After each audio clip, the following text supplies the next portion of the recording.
Did you know there are over 100 theories surrounding Amelia Earhart's death? But I'll get to a few of those later. You may be thinking you know enough about Amelia Earhart, or you don't know anything at all and you don't need to know more, but there's a lot more to her story than what you probably do know. And I assume you all know that I'm not an aviator and I don't have a degree in aviation, but I am a person who likes a good mystery, so I will tell you about this story and I feel obligated to.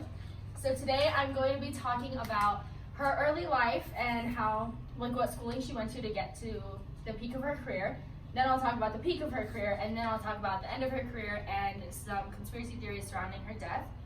So who was Amelia Earhart? She, according to Amelia Earhart Learns to Fly, she was born in Kansas in 1897, and she did things that girls didn't normally do. She had short hair. It was described as too long for boys' hair, but too short for girls' hair, and she wore pants, which was really odd in that time for girls. They usually had to wear dresses.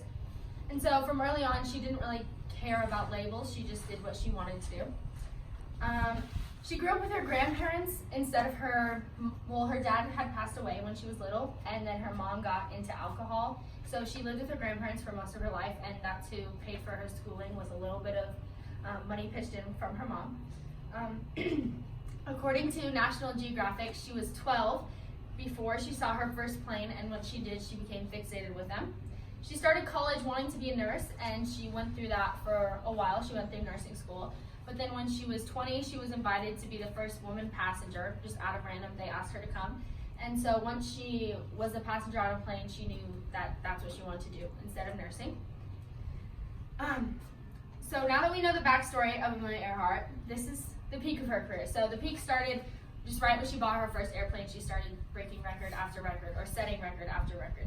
So in July of 1921, according to Amelia Earhart, an inspiration to young women, she bought her first plane in July of 1921, and she named it the Canary because it was red, like the bird. According to America's Library, she broke the woman's record of aviation. So it was 14,000, her record was 14,000 feet in the air, and the previous record was 11,000 feet. So she jumped up a lot from the previous woman. She was the first person, not just woman, she was the first person to fly solo across 5 different routes. So from Newark to Hawaii. So she did the US once, she did all of Europe once, she did multiple things, the first person ever to do that. Her last flight was in March of 1937, and she was last heard from on that flight, which was to circumnavigate the globe. So she started in Hawaii and wanted to go all the way back to Hawaii. And that was on July 2nd, was the last time she talked to the Coast Guard. Because of her strange disappearance, there was a lot of theories that started to speculate because no one had really known anything about her personal life. She kind of kept that a secret and only shared aviation with everybody. So the first theory that came about was because of the time period, the Japanese were a really big thing to talk about in the US. The theory was that Amelia Earhart when she was talking to the Coast Guard for the last time on July 2nd, the Japanese people had intercepted her call, and so they knew where she was going, and they kidnapped her and took her to Japan, and then they just killed her. Basically, that's the whole theory. But during that time period, a couple months after, people had started asking about that, and it got really big with the press.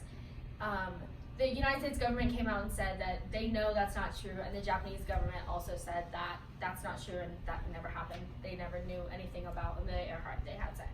So according to National Geographic, the most believed theory about Amelia Earhart is the crash and sink theory, which basically states that Amelia Earhart, there's 2 parts to it. So one of them says that Amelia Earhart crashed onto an island and they didn't have food or water for that long, so they ended up dying there. The second part says that they crashed in the Atlantic Ocean and the plane was floating for a certain amount of time, but when the plane sunk, they sunk with the plane.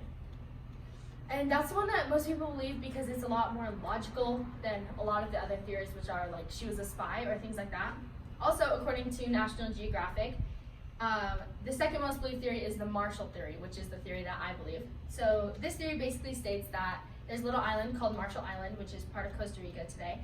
And basically, Amelia Earhart and her co-pilot, Noonan, had chose to land on the island and live out the rest of their lives. They didn't want to be in the spotlight anymore. They didn't want to be aviators anymore. They just wanted to live. So they landed on this island and lived there the rest of their lives, and then they passed away. In 2017, new evidence came about that that theory was correct, because there was a picture found in the National Archives that basically showed two Caucasian people next to all these islanders on the Marshall Island. And the woman in the picture had short hair, which was too long to be boys' hair and too short to be girls' hair, and she was wearing pants.